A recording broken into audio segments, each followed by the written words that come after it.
Исәнмесез, эфирда яңалыклар чыгарылышы, студияда Лилия Гатина алгатыба койбір темалар турында кыскача. 68-нче микрорайонда яшәүчеләр йорт хайваннарын үзләре һәм балаларын урамга чыгарырга куркалар. Ни өчен? Алар пациентларны терелтәләр һәм алгы сызыкка гуманитар ярдәм җыеп тапшыралар. 6-нчы шәһәр поликлиникасы хезмәткәрен СВОга ярдәм иткән өчен медале белән бүләкләделәр.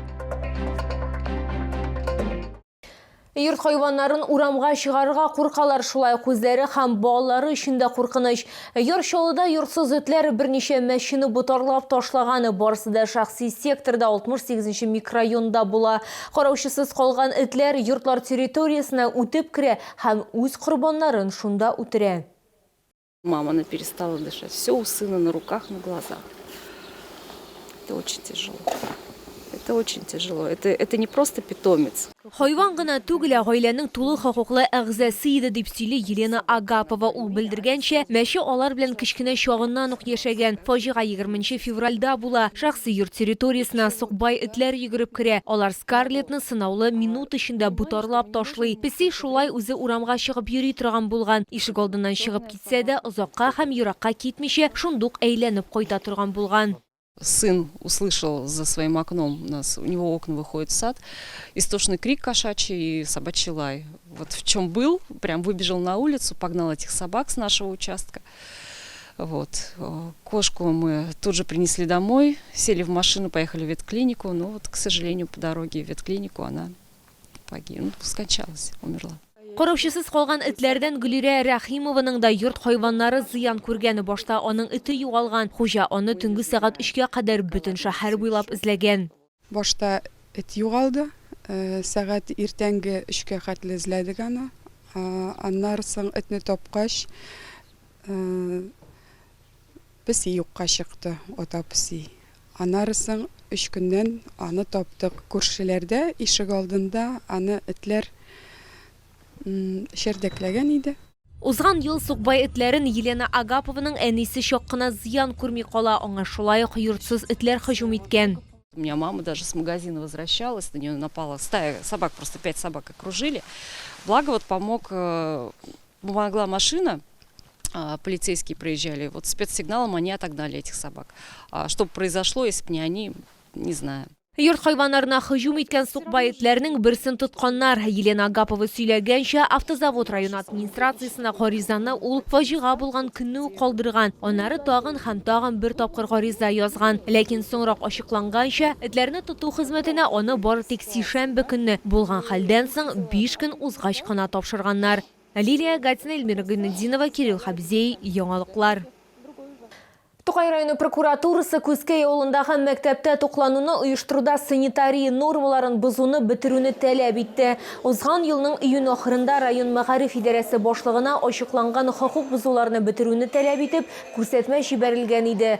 Алар арасында азык-төлек блогында вентиляцияның суырткыч системасы эшләмәве, ит балык цехы һәм яшелчә эшкәртү цехы булмау, персоналның кулларны юу өчен раковина булмау, шулай ук азык-төлек блогының җитештерү һәм санитария көнкүреш бүлмәләренең стеналарын һәм түшәмен, коридор һәм склад бүлмәләрендәге идәннәрне эчке бизәүдә кимчелекләр ачыкланды. Прокуратурадан тәкъдим өлешчә генә үтәлгән. Бу күзәтчелек ведомствоның судка дәгъва белән мөрәҗәгать итүенә нигез булган. Судебное разбирательство завершилось удовлетворением исковых требований в полном объеме. Администрация школы обязана устранить выявленные нарушения до 1 августа текущего года, а районный исполком профинансирует соответствующие мероприятия по приведению условий питания детей в соответствии с санитарными нормами. 6-нчы шәһәр поликлиникасы хезмәткәрен СВОга ярдәм иткән өчен медале белән бүләкләделәр. Эштән буш вакытта Алла Мазаева һәм хастаханәнең барлык персоналы гуманитар ярдәм җыю һәм җибәрү белән актив шөгыльләнә. Берничә ел дәвамында поликлиника коллективы үзебезнекеләрне ташламыйбыз 16 волонтерлык төркеме белән хезмәттәшлек итә. Безнең төшерү төркеме ак халатлы фәрештәләр белән очрашты. Будем продолжать дальше это делать, потому что я воспитана так. Алла Мазаева 30 елдан артык медицинада эшли һәм сугышның нәрсә икәнен ишетеп кенә белми. Мой дедушка прошел Великую Отечественную войну, мой двоюродный брат прошел Афганистан. И всегда говорят, что вам говорили они? Да ничего они не говорили. Говорят, обо всем и глаза. И вот когда ребята отправляют это видео нам, мы видим молодых ребят, 20-летних, с глазами стариков. И мы понимаем, что то, что они делают сейчас, они делают в первую очередь для нас. Берничә ел дәвамында 6-нчы поликлиника хезмәткәрләре гуманитар ярдәм җыю һәм җибәрү белән актив шөгыльләнә. Безнең поликлиника хезмәткәрләре 2 елдан артык вакыт дәвамында махсус хәрби операция зонасына гуманитар ярдәм җибәрә. Бу ярдәм фронттагы батырларыбызга бердәмлегебезне һәм кайгыртуыбызны күрсәтә. Без безнең егетләребезне җиңү белән көтеп калабыз. Эштән буш вакытта 6-нчы поликлиниканың персоналы мунчала, оек-башлар бәйләгән, медикаментлар, бинтлар сатып алган һәм җибәргән. Ләкин сугышчылардан кире элемтә ала алмагач, табиблар үзебезнекеләрне ташламыйбыз 16 төркеме волонтерларына мөрәҗәгать итәргә булганнар һәм шуннан бирле хәрби хезмәткәрләргә алар аша ярдәм итәләр. Хочу сказать спасибо огромное 6-й городской поликлинике города Набережные Челны и всем ее сотрудникам, которые собирали гуманитарную помощь. Она до нас дошла, она нам очень нужна и пригодится нам. Спасибо вам огромное, что помогаете нам в такое время. Победа будет за нами.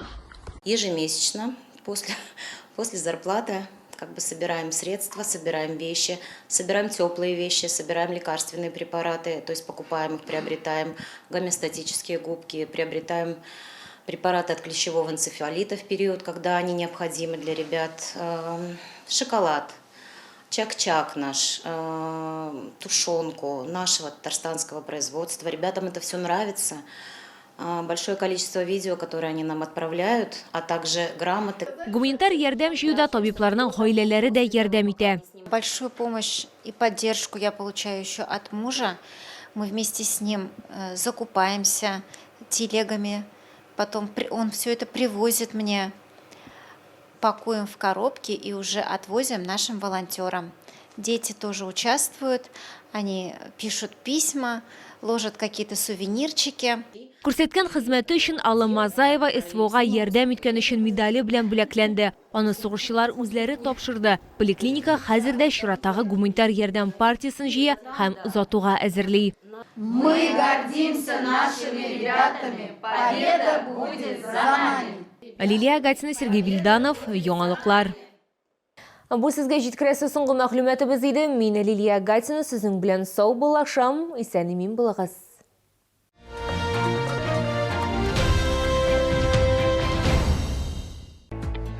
Выбираете, где отдохнуть? Вас ждут прекрасный отдых, профессиональное лечение и море удовольствия в санатории Шифаласу и Жминводы. Республика Татарстан, Менделеевский район. Масленица без блинов с икрой, как Новый год без Деда Мороза. С 28 февраля по 7 марта. Свежие камчатские деликатесы от производителя. Челны, ТЦ Грин, остановка Глобус. В «Руки вверх» бар. Праздник каждый день. Танцуй под хиты 90-х, пой в караоке, выигрывай призы на вечеринках. В «Руки вверх» бар на Чумбике 40. 18+.